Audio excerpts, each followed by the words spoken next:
crianças ocupadas dentro de casa nem sempre é uma tarefa fácil. Em momentos de crise, então, nos quais você não tem muito espaço, parece ser um desafio para os pais e responsáveis conseguir dar aí atividades para os pequenos que possam ajudar no desenvolvimento.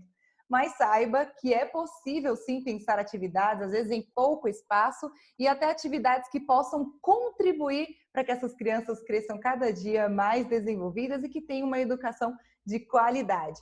Sobre esse assunto, eu tenho a honra de receber hoje aqui a professora Cristina Zukovski Tavares, ela que é pós-doutora em educação, atualmente é docente, pesquisadora no programa de mestrado profissional em promoção da saúde do UNASP, Campus São Paulo, e tem uma vasta experiência em docência e também gestão no ensino básico e superior. E é claro, para você que já acompanha a UNASP FM, ela apresenta o programa Toque de Saúde. Professora, seja bem-vinda, tudo bem? Olá, Luciana, bom estar conversando com vocês novamente aqui na Rádio UNASP FM.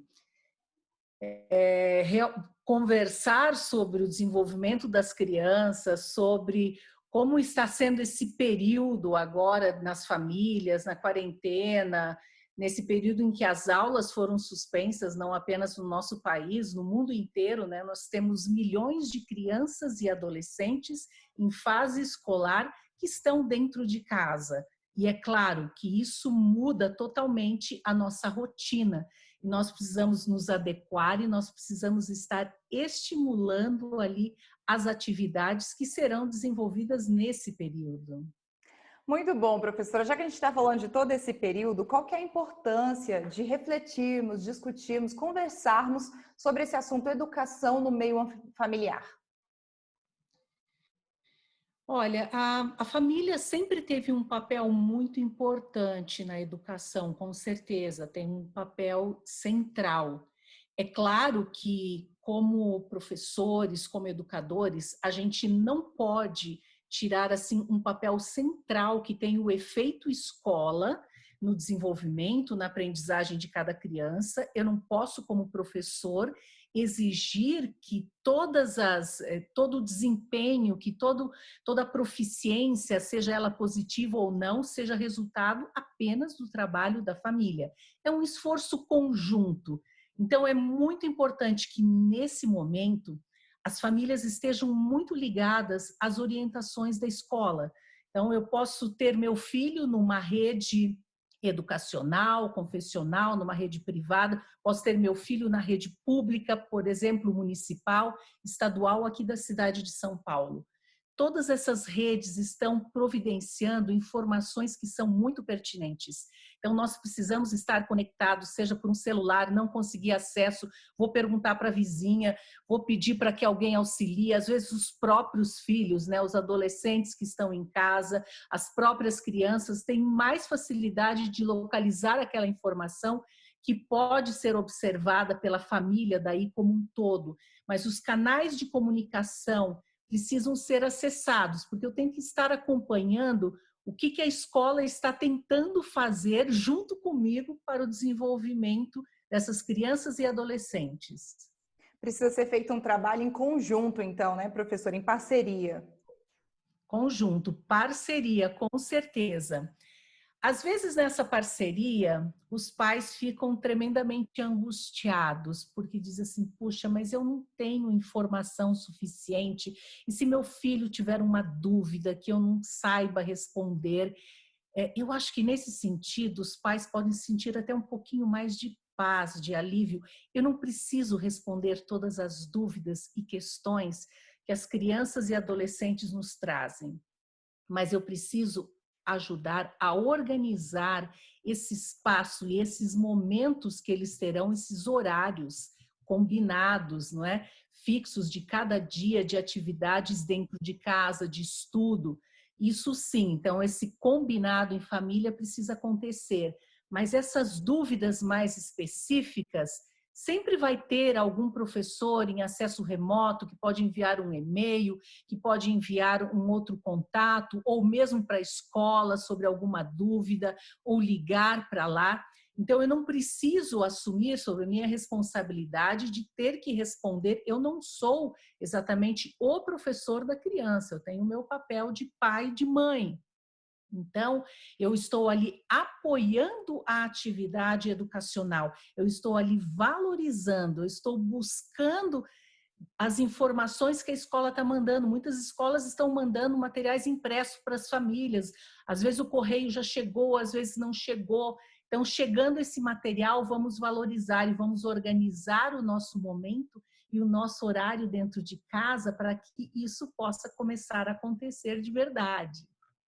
Professora, com esses materiais em mãos, com as outras atividades que os pais podem pensar e que nós vamos falar daqui a pouco, quais que seriam, então, os maiores vilões para esse aprendizado dentro de casa? Eu acho que a gente tem um vilão muito grande dentro de casa, que é a procrastinação, não é? Deixa para depois, depois eu faço, primeiro eu vou fazer aqui. Às vezes tem aquela questão de primeiro o dever e depois o lazer. Eu posso até inverter essa ordem, mas de qualquer forma, o combinado de família é muito importante. Caso isso não aconteça, eu tenho uma roda de conversa. Se não fez até agora, tudo bem, as aulas à distância já estão acontecendo, alguns estão tendo aulas síncronas, né, junto com os professores, outros não, estão recebendo materiais, estão recebendo alguns comunicados, estão recebendo via internet ou pelo celular algum tipo de roteiro de estudo, mas todas as escolas enviaram alguma informação. Então, a par disso e buscando isso junto com o filho, eu vou lutar com o vilão de não procrastinar. Então, vamos atacar esses materiais desde o primeiro dia. E se existe uma ordem de execução, vamos segui-la. Então, quase todas as escolas estão pedindo para as famílias organizem um horário. Porque se não estabelecer um horário para começar e um horário para terminar cada atividade, esse período realmente vai gerar algumas deficiências muito maiores, maiores do que as desigualdades educacionais que a gente já tem hoje no país. Então, assim, procurar estabelecer, às vezes eu posso colocar até um relógio para despertar, mas pensar que eu vou ter 4, 5 horas por dia, que eu posso ter distribuído isso entre manhã, tarde e noite, ou seguir de maneira mais regular o próprio horário que a criança, né, ou o adolescente segue na sua escola. Mas eu falo assim que a gente vai ter que ter flexibilidade de horário e cada família estabelecer seus combinados, porque muitas vezes o computador é um só dentro de casa, ou vai ter que acessar pelo celular e às vezes vai ter que disponibilizar um celular que está tendo melhor acesso para outro, como é que está sendo esse uso da internet ou não. Se você já tem algum material que pode acessar, então, sem precisar da internet, vamos usá-lo. Então, acredito que um grande vilão é a gente não fazer um bom aproveitamento do tempo. Então, vamos marcar os nossos horários, não é? E aí, claro, eu vou focar naquele tempo, por isso tempo para começar e para terminar, porque aí eu deixo outra atividade de lazer gostosa para fazer em seguida, aí vai ser minha recompensa. São dicas importantes para a gente seguir, não só nesse período de pandemia que nós estamos mais em casa, mas para continuar também depois, né, professora? É importante criar uma rotina para a criança também. Sim, exatamente. E já que você falou de lazer, nós estamos falando aqui várias de questão educacional, das atividades que as escolas estão mandando. Vamos falar um pouco de lazer, porque as crianças gostam e precisam desse momento lúdico. Só que agora está ficando com um espaço mais reduzido e os pais precisam criar ideias, pensar atividades para conseguir cuidar das suas crianças dentro de casa e mantê-las também ocupadas. Professora, antes do pai ou do responsável escolher uma atividade para a criança para fazer em casa, uma atividade lúdica para brincar, o que ele deve levar em consideração? Tem que levar em consideração, claro, a idade dessa criança, os interesses dela e os recursos que você tem disponíveis na sua própria casa. Pode ser que você tenha uma casa com quintal, então ótimo, porque eu vou poder explorar atividades, eu posso até brincar de caça ao tesouro, né, com simples coisas, com pequenos objetos do lado de fora de casa. Eu posso promover brincar, voltar a brincar de repente de pega-pega, esconde-esconde, nossa, brincar de elástico. A minha amarelinha pode ser do lado de fora, onde eu tomo um pouco de sol em algum momento. Se não tiver chance, eu vou colocar uma fita crepe no chão dentro de casa mesmo. De repente, uma oportunidade não só de eu ter um momento durante o dia que eu posso ter um vínculo afetivo melhor com o meu filho e brincar junto com eles, mas eu também ali estar, eu também, né, desenvolvendo um pouco, já descansando um pouco das atividades, seja de home office ou das outras atividades exigentes que o comando de uma casa oferecem, né? Tanto para o pai como para a mãe, né? Então, é um momento realmente especial. Usar as brincadeiras tradicionais, as brincadeiras de rua, sempre vai ser uma boa opção, com certeza. Habilidades manuais também, né, professora? Seria outra opção? Sem dúvida, né? Se eu tenho chance de fazer massinha ou fazer uma massinha em casa e poder modelar junto, de repente eu tenho um espaço onde eu posso colocar alguns jornais na parede, no chão, e ter um momento de livre expressão em que a gente vai poder desenhar em grande espaço, se eu tiver ali um material para isso, né? Tiver um giz de cera, se tem um pouco de tinta guache não tóxica nas suas mãos também, alguma coisa que pode ser utilizado assim para livre expressão. Tudo isso ajuda também em momentos de tensão, em momentos de pandemia, que as crianças e os adultos também liberem um pouco das tensões que o dia a dia nos sobrecarrega. Sim. Músicas também, não é? Quantas boas músicas podem ser acessadas, cantadas, brincar de roda junto com seus filhos. É um momento até para os pais relembrarem um pouco a infância, né, professora? Aquelas brincadeiras, as antigas, e ensinar para os filhos também. Acho que é um momento bem interessante para tudo isso. Sim, alguns brinquedos eles podem confeccionar juntos, não é, Luciana? Imagine que você tem uns pés de meias coloridos lá na sua gaveta e alguns deles até você não encontra mais o par. Não, aquela meia que você vestiu na sua mão e você produziu ali, você pode fazer ali personagens e com eles você pode contar histórias com essas meias, né? E criar e desenvolver ali, buscar pela fantasia da criança, pela sua expressão oral, pela sua criatividade. Então, com pequenos objetos ou uma garrafa PET que já está vazia e que nós podemos criar um outro brinquedo. Então, esse momento também de criatividade, de livre expressão em família, eu acho que muita coisa interessante pode surgir a partir daí, com certeza. Eu acho que outra questão importante também que a gente pode destacar e que a professora com certeza pode falar melhor do que eu, é que para crianças menores, aquelas pequenas, 3 anos, certas atividades também desenvolvem a questão da motricidade, né, professora? Sem dúvida. A coordenação motora fina. Imagina, o movimento, a escrita é algo altamente especializado, então eu vou precisar ter um movimento de pinça muito maior. Então, desde eu ter movimentos amplos, né, com o corpo inteiro, do lado de fora de casa, dentro de casa, até que eu chegue a coisas pequenas, não é? De repente, eu estou lá vou fazer feijão, então aquela criança vai me ajudar a escolher e pegar os pequenos grãozinhos, tirar algumas sujeirinhas, já exercer ali o movimento de pinça, além de tirar a sujeirinha, eu posso ir contando, né? Oh, que trabalho contar tantos, mas eu oferecer situações em que eu possa fazer contagens, em que eu possa fazer somas, subtrações, ver quantos pratos eu preciso colocar na mesa para as pessoas que estão ali reunidas. O que vai ser necessário? Se eu tenho uma balança, pesar e medir alguns alimentos, não é? Então, eu acho que é preciso aproveitar as diferentes situações que a gente vive no dia a dia para que elas sejam também educativas, não é? E é educativo também entender que o espaço em família é um espaço de todos e há responsabilidades de cada um e responsabilidades coletivas. Então, desde a limpeza e a higienização, que é tão exigente nesses momentos de pandemia, é também uma atribuição de todos que tem que ser discutida e ela vai fazer parte ali do nosso roteiro da organização das atividades da família também naquela semana. Seja o filho é responsável pela limpeza do quarto, o outro pela varanda, o outro cuida da cozinha, o outro ou ajuda a lavar as louças, o outro enxuga.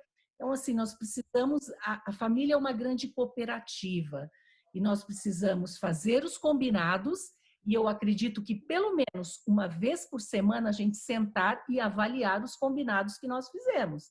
Se está dando certo, se não foi, o que nós podemos fazer ainda para expandir, não é? Olha, não custa nada, não é, Luciana? Às vezes eu pego um pequeno pedaço de papel, distribuo ali as atividades que nós temos para fazer em casa, incluindo o estudo, e as outras coisas que a casa precisa.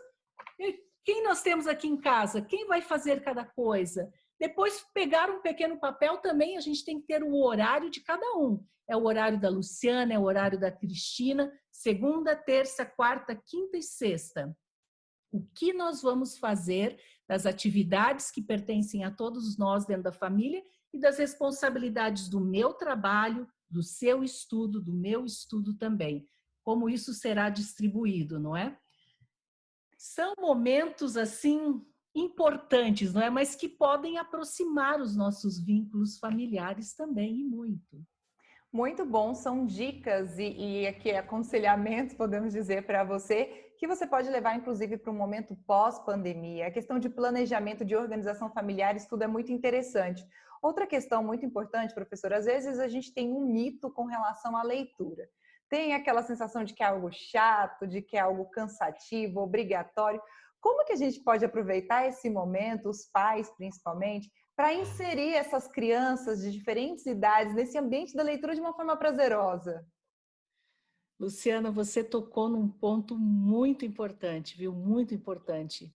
As pesquisas são enfáticas em dizer que talvez um dos resultados mais importantes da influência da família, dos adultos que exercem influência na sua vida, é com relação à leitura. Realmente, com a gente estimular a leitura e a resolução de problemas em casa, isso vai melhorar e muito, muito a proficiência dos nossos estudantes. Então, assim, você vê que você tem diferentes livros. Eu posso pegar desde aqui, ó, Novo Testamento Ilustrado, versão King James. Então, essa aqui é uma Bíblia toda em quadrinhos. Não é? Quando as crianças ainda são muito pequenas, a Casa Publicadora Brasileira, por exemplo, tem algumas histórias da Bíblia que são distribuídas e é muito interessante que você pode pegar ali todas as noites, ler um trecho em voz alta para as crianças pequenas. É muito bom que seja feito até 3 anos de idade, dos 3 aos 6 anos, uma boa leitura em voz alta para um adulto. De repente, se eu, pai, mãe, puxa, mas a minha leitura não é tão boa assim, mesmo para um texto curto, o que eu posso fazer? Então, eu posso pedir para o irmão mais velho, às vezes, fazer essa leitura para o mais novo. Às vezes, tem uma outra pessoa aqui que está junto da sua casa e que pode ajudar na leitura, mas ela constante é importante. E tiras, trava-línguas, poemas, crônicas, histórias, jornal, notícia. Tantas coisas são importantes, as diferentes linguagens. Então, isso é essencial. A leitura em voz alta, a leitura em conjunto. Tem aquele momento, de repente, que todo mundo vai pegar um livrinho durante o dia, à noite. Sejam 15 minutos, 10 minutos, 30 minutos, mas todos vão ler em casa alguma coisa. Puxa, isso é tremendamente educativo e vai trazer, assim, resultados imensos para a proficiência dos estudantes, não importa a sua idade. Muito bem, nós estamos conversando com a professora Cristina Zukovski, ela está falando aqui para todos vocês dicas importantes de como lidar com as crianças nesse momento, e eu acho que mais interessante é que são dicas que servem para você levar para a vida, que vai te ajudar vai contribuir nesse desenvolvimento da educação do seu filho, da criança que tem na sua casa também. Outra questão importante, professora, que nós temos que trabalhar é a questão da tecnologia. Muitos a veem como vilã também, olha como dificuldade, mas é possível utilizar os aparatos tecnológicos para contribuir na educação também? Eu acredito que sim, não é? Com certeza, sim. E cada vez mais, não é? Então, se nós precisamos estar hoje, a todo momento, com o celular na mão, acompanhando notícias, acompanhando situações na rede social, é claro que os nossos filhos, não é? Muito mais ainda. Então, nós precisamos estar acompanhando e saber como fazer, valorizar e fazer bom uso da tecnologia para que ela possa agregar valor aos estudos de cada uma das crianças e adolescentes. Então, eu posso aprender, sim, boas coisas na internet, eu posso ajudar a selecionar bons canais de comunicação na internet para os meus filhos, sem dúvida. Até nesse início de quarentena, eu parei junto com algumas mestrandas nossas daqui, nós estávamos fazendo uma seleção até para disponibilizar e enviar para algumas famílias uma pré-seleção de atividades que a gente encontra online e que são atividades realmente de boa qualidade. Se você vai na site Adventista Feliz Seven Play, você tem ali atividades para crianças e para adolescentes de diferente natureza e que vale a pena conferir, né? Muito bom. Então, você entra no site da Educação Adventista, você vai encontrar lá hoje inúmeros materiais para trabalhar com o projeto Vida e Saúde, por exemplo, em casa. Então, sem falar todos os outros materiais adicionais. A gente hoje procura o site da Unicef, do Fundo das Nações Unidas para a Infância. A Unicef tem atualizado semanalmente o site e nós temos o site Unicef Brasil. Então, lá nós encontramos material para pais e mães, nós encontramos materiais para crianças e para adolescentes, e em linguagens totalmente diferentes e adaptados, inclusive informações sobre a pandemia e sobre o coronavírus, junto com o Ministério da Saúde, estão ali atualizados também constantemente. E eu achei interessante como estão se tornando cada vez mais criativos, né? Às vezes é desde um chat box, você tem jogos virtuais que trabalham com aventuras para você lutar com o combate ao próprio vírus, para você construir soluções em conjunto para comunidades que estão com dificuldades. Então, assim, eu consigo hoje selecionar materiais que são muito importantes. E nós temos sendo veiculado bastante aqui na cidade de São Paulo para crianças em fase de educação infantil e alfabetização. Tem o Itaú Criança, o projeto Eu Leio para uma Criança. Então, você vai lá, euleioparaumacriança.com.br e você acessa livros de literatura infantil gratuitamente para leitura com os pequenos. Então, há bons canais de informação e de diversão criativos e que podem ser utilizados para os nossos filhos, né? Com certeza. São muitas opções. O que cabe agora a você, responsável e pai, é fazer a melhor utilização de todos esses dispositivos que você tem em mãos. Professora, para a gente fechar a nossa entrevista, nós estamos falando de atividades, mas eu acho que, por outro lado, existe um outro ponto também que precisa ser considerado, que é o excesso de atividades. Não só nesse período, como também fora desse período, em outras circunstâncias. Quais são os problemas que esse acúmulo de atividades pode acarretar para os pequenos? Verdade, Luciana, verdade. Eu acho que também nós hoje temos um excesso de muitas vezes de horários, de atividades, de cursos que se sobrepõem a uma criança e um adolescente. Então, é claro que eu preciso acompanhar a realidade de cada um, de cada família, ver até que ponto isso já está se tornando uma sobrecarga muito difícil, porque a gente luta hoje com situações de estresse infantil muito mais fortes, coisas que antes não era tão comum.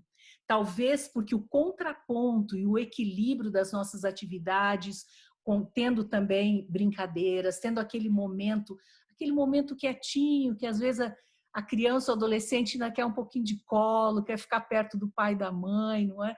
Quer ficar perto de alguma pessoa, algum familiar que ele tem ali, e que pode, aquele momento de aconchego, quietinho, em que nós podemos ficar sem fazer nada. Quer ver uma boa experiência? Quando acaba a luz em casa. Olha que beleza, não é? Quando acaba toda a energia elétrica, quando tudo se apaga,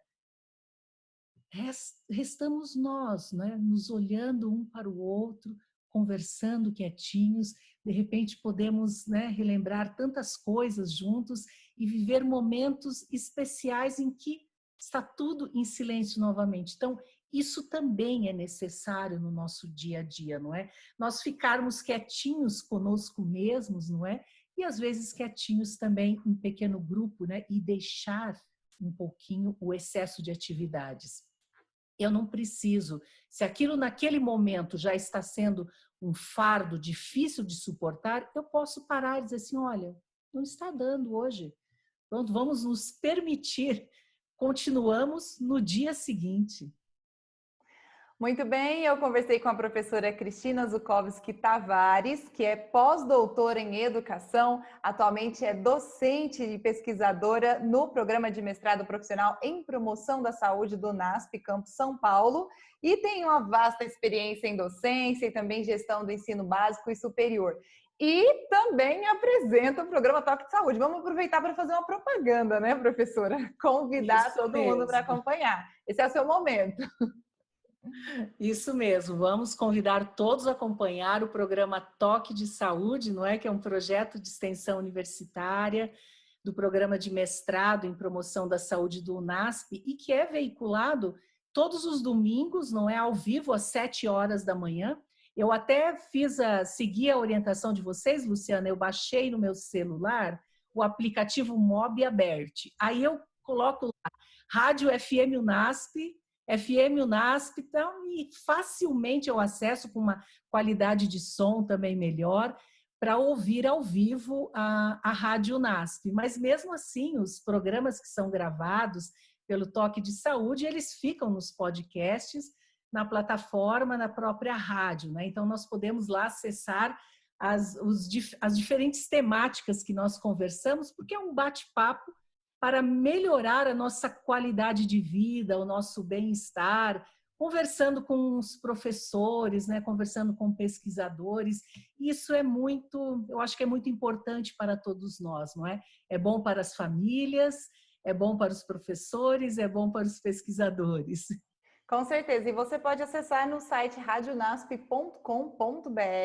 Radionasp.com.br vai estar aparecendo aqui para você que está acompanhando no YouTube. E aí você vai ter acesso a todos os episódios que já foram gravados e cada semana tem um novo episódio para você. É bem interessante, eu recomendo. Professora, muito obrigada pela sua participação mais uma vez. Obrigada, Luciana, foi muito bom. Até breve. E você pode acessar essa entrevista e também outras por meio do nosso YouTube. Se você ainda não se inscreveu no nosso canal, o NASP FM, ativa as notificações e semanalmente você vai receber novos conteúdos. Eu te encontro na próxima entrevista.